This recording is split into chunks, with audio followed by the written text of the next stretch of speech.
نحمدہ ونصلی علی رسولہ الکریم۔ السلام علیکم ورحمۃ اللہ وبرکاتہ۔ آج میں جس موضوع پہ بات کرنا چاہتا ہوں وہ ایک بہت ہی حساس موضوع ہے، اور وہ ہے تبلیغی جماعت کی مملکت سعودیہ میں پابندی، اور سرکاری طور پر پابندی۔ شروع میں جب یہ خبر افواہ کی صورت میں پھیلی کہ مملکت سعودیہ نے جماعت تبلیغ پر مکمل پابندی لگا دی تو مجھ کو یقین نہیں آیا، کیونکہ اس جماعت پر تو 80 کی دہائی سے پابندی لگی ہوئی ہے۔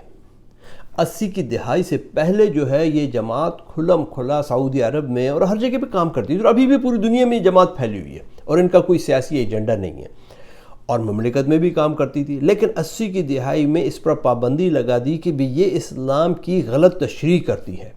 یہ جو ہے فضائل اعمال، جس کو تبلیغی نصاب کہتے تھے، اس میں کئی ایک ضعیف احادیث ہیں، اس میں کئی ایک ایسے واقعات ہیں کہ جن کا حقیقت سے کوئی تعلق نہیں ہے، یا جن کی سند پہ لوگوں کو اعتراض ہے۔ میں اس بات سے متفق ہوں۔ میں خود بھی فضائل اعمال میں کچھ احادیث پر ریزرویشن رکھتا ہوں کہ وہ ضعیف احادیث ہیں، ان کو وہاں پر نہیں ہونا چاہیے۔ میں خود اس بات پہ ریزرویشن رکھتا ہوں کہ اس میں کچھ واقعات ایسے ہیں بزرگوں کے کہ جو کہ اس میں نہیں ہونے چاہیے، وہ اسلام کی ایک غلط تشریح کرتے ہیں، اور اس میں جو ہے نا مطلب بات کی جا سکتی ہے۔ اور میری ناقص رائے کے مطابق فضائل اعمال کوئی آسمانی صحیفہ نہیں ہے۔ اس کو اگر دوبارہ مرتب کر لیا جائے اور ایسے واقعات کو نکال دیا جائے اور ایسی ضعیف احادیث کو نکال دیا جائے تو بہتر ہے، ہر کسی کا منہ بند ہو سکتا ہے۔ لیکن اس وقت ان چیزوں کو بنیاد بنایا گیا، تو اس کی بنیاد کے پر مسجدوں سے اور کھلم کھلا جو اس کی دعوت تھی اس کو سعودی عرب میں بین کر دیا 80 کی دہائی میں۔ لیکن سعودی عرب میں پھر بھی مستورات کی جماعتیں بھی نکلتی تھیں اور مردوں کی جماعتیں بھی نکلتی تھیں۔ مستورات کی جماعتیں مطلب کپل وہ جماعت میں جاتے تھے 3 دن کے لیے، 10 دن کے لیے، 40 دن کے لیے، 4 مہینے کے لیے، اندرون ملک اور بیرون ملک۔ اور میں نے کئی ایسی جماعتیں دیکھیں، کئی لوگوں سے ملا سعودی عرب میں۔ سعودی جوانوں کی جماعت، سعودی لوگوں کی جماعت الگ ہوتی تھی، عجمیوں کی جماعتیں الگ ہوتی تھی، چلتی تھی، اب تک چل رہا تھا۔ اور گھروں میں ہی تعلیم ہوتی تھی، گھروں سے ہی تشکیل ہوتی تھی، اور گھروں میں ہی جا کر رہتے تھے، اور باہر بھی ان کی تشکیل ہوتی تھی۔ اور سعودی حکومت کو اس کا سب کچھ پتہ تھا کہ یہ کام ہو رہا ہے، بس یہ تھا کہ مسجد سے ان کو بیان کرنے کی، ممبر سے ان کو بیان کرنے کی اور تشہیر کرنے کی اجازت نہیں تھی۔ اور یہ کام 80 کی بعد کی دہائی سے لے کر کے اب تک ہو رہا تھا۔ اب میں نے لوگوں سے پوچھا کہ بھئی اچانک یہ کیا ماجرا ہو گیا؟ اچانک کہ بھئی یہ کیا کوئی کسی ویژن کا حصہ ہے کہ جو کہ مستقبل کے حوالے سے چل رہا ہے کہ بھی جماعت پہ پابندی لگائی جائے؟ یہ کیا وجوہات ہیں؟ تو جو مجھے پتہ چلا، کچھ اصحاب سے چیدہ لوگوں سے میں نے جب بات کی تو پتہ چلا کہ ان کو خطرہ تھا کہ جماعت کے اندر ایسے ایلیمنٹ ہیں کہ جو کہ دہشت گردی کو فروغ دے رہے ہیں۔ انہوں نے کچھ ایسے جوانوں کو پکڑا کہ جو کہ جماعت میں بھی تھے اور دہشت گردی کی ایکٹیویٹیز میں بھی ملوث تھے۔ تو میرے نزدیک اس بنیاد کے اوپر، کیونکہ جماعت سے آپ کو نظریاتی اختلاف نہیں ہونا چاہیے کہ بھئی یہ جو ہے نا ایک آئیڈیالوجی لے کر چل رہے ہیں کہ جو کہ ہماری ملوکیت کو اڑا دے گی۔ ممکن آپ کی سوچ ایسی ہو، لیکن ایسا نہیں۔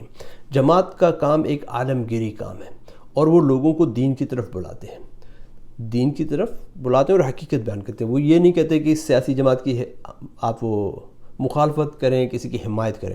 ہاں، ان جماعت کے اندر کوئی ایسے سیاسی ایلیمنٹ اور ایسے کوئی دہشت گرد ایلیمنٹ چھپ کر، جیسے میں نے آپ کو پہلے بھی بتایا، جماعتوں کے آ جاتے تھے، آ جائیں تو اس پہ اب جماعت کا کوئی قصور نہیں ہے۔ اس کی بنیاد کے اوپر جماعت کے اوپر پابندی لگا دینا جائے کہ اب ایک چور ہے، اگر وہ داڑھی رکھ لے اور چوری کرے، بدماشی کرے، غنڈہ گردی کرے، تو اس پر ہم یہ اسلام کو مورد الزام نہیں ٹھہرائیں گے، بلکہ ہم یہ کہیں گے کہ چور نے اسلام مسلمانوں والا حلیہ رکھ لیا ہے۔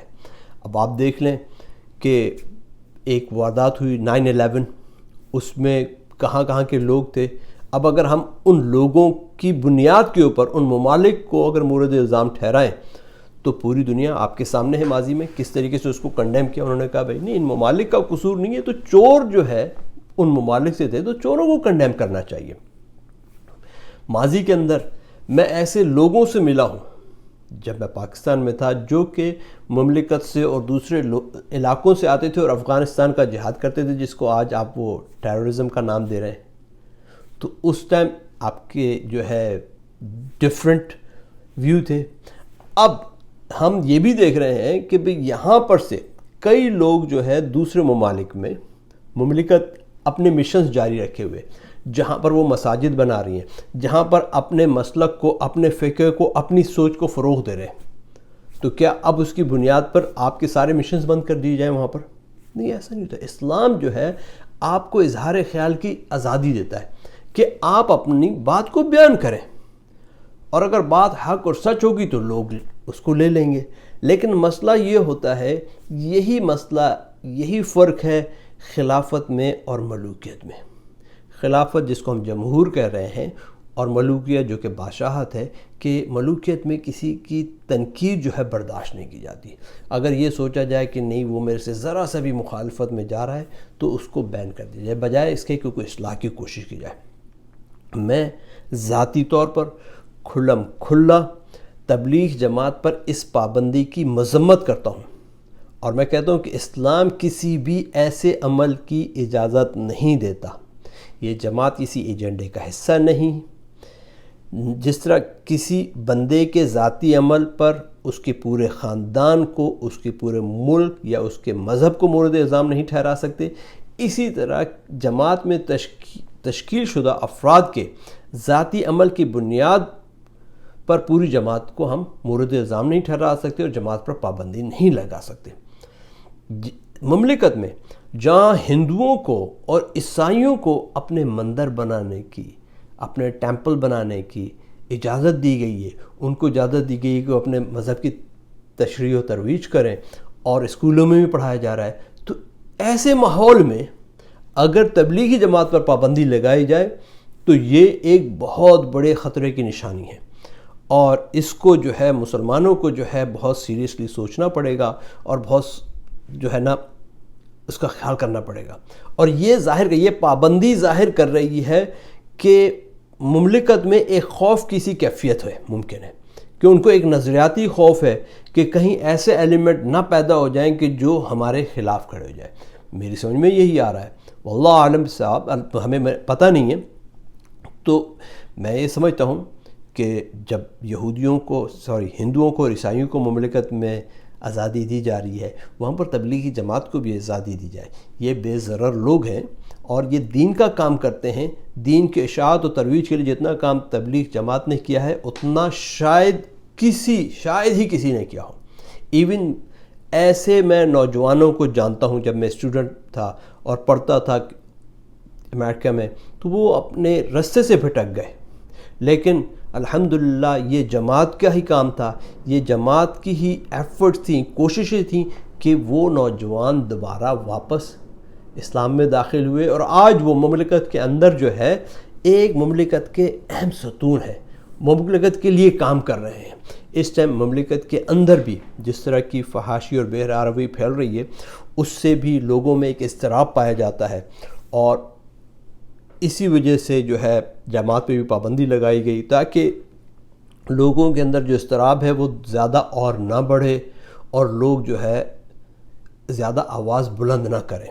بہرحال وہ ایک مملکت کی اپنی پالیسی کا حصہ ہے کہ وہ کس قسم کے کلچر کو، کس قسم کی چیزوں کو فروغ دیتی ہے، کن کو اجازت دے رہی ہے وہاں پر اشاعت کی اور ترویج کی۔ لیکن جماعت تبلیغ پر، تبلیغ جماعت پر پابندی لگانا یہ جو ہے بالکل بھی صحیح نہیں ہے۔ یہ اسلامی شعائر، اسلامی تعلیمات کے بالکل خلاف ہے، اور میں اور دوسرے بہت سارے لوگ اس کی کھلی مذمت کرتے ہیں۔ امید ہے اور اللہ تعالیٰ سے بھی دعا ہے کہ جماعت کا کام جس طرح مملکت کے دوسرے مشن دوسری ممالک میں چل رہے ہیں اور کوئی پابندی نہیں ہے، اسی طرح تبلیغ جماعت کا جو مشن ہے، اور ایک ہی مشن ہے، اللہ کی طرف بلانا، اطیعوا اللہ و اطیعوا الرسول، اس کی بات کرنا، ان کا مشن یہی ہے، اور اس جماعت کو اجازت دی جائے گی تاکہ وہ جو ہے ہماری جو سوسائٹی ہے، اسلام جو ہے، مسلمان جو ہے، اسلام مسلم بالکل ایک جسم کی طرح ہے۔ یہ نہیں کہ کوئی عربی ہے، کوئی عجمی ہے، کوئی اس طرح نہیں ہے۔ اللہ کے نزدیک جو ہے صرف جو چیز ہے وہ ہے تقویٰ۔ یہ مسلمان آپس میں متحد ہیں، اور ان کو اور متحد ہونا چاہیے۔ حضور اقدس صلی اللہ علیہ وسلم کی سنتوں پر ہم عمل کرنے والے بنے، اللہ سبحانہ و تعالیٰ کے احکامات پر چلنے والے بنے۔ تو اگر میں اور ایک بندہ جو مملکت میں اور ایک بندہ جو ایتھوپیا میں ہے اسی اللہ کو مانتے ہیں، اسی رسول کی مانتے ہیں، تو اس میں کسی کو کوئی اعتراض نہیں ہونا چاہیے۔ اور اگر میں اس کی بات کروں، اس بات کو پھیلاؤں کہ بھئی امر بالمعروف و نہی عن المنکر کی بات کروں، تو اس پہ کسی کو بھی اعتراض نہیں ہونا چاہیے، اس میں کوئی نظریاتی اختلاف بھی نہیں ہونا چاہیے۔ اللہ سبحانہ و تعالیٰ جو ہے ہمیں اپنے احکامات پر چلنے کی، نبی کریم صلی اللہ علیہ وسلم کی سنتوں پر عمل کرنے کی توفیق عطا فرمائے، اور آپس میں جو ہمارے اختلافات ہیں، ہمارے جو ڈفرینسز ہیں، ان کو دور کرے، اور آپس میں پیار محبت ہمارے اندر پیدا کرے، اور ہمارے دلوں کو، ہمارے قلوب کو جو ہے جوڑے انشاءاللہ سبحانہ تعالیٰ۔ جزاک اللہ خیر۔ السلام علیکم ورحمۃ اللہ وبرکاتہ۔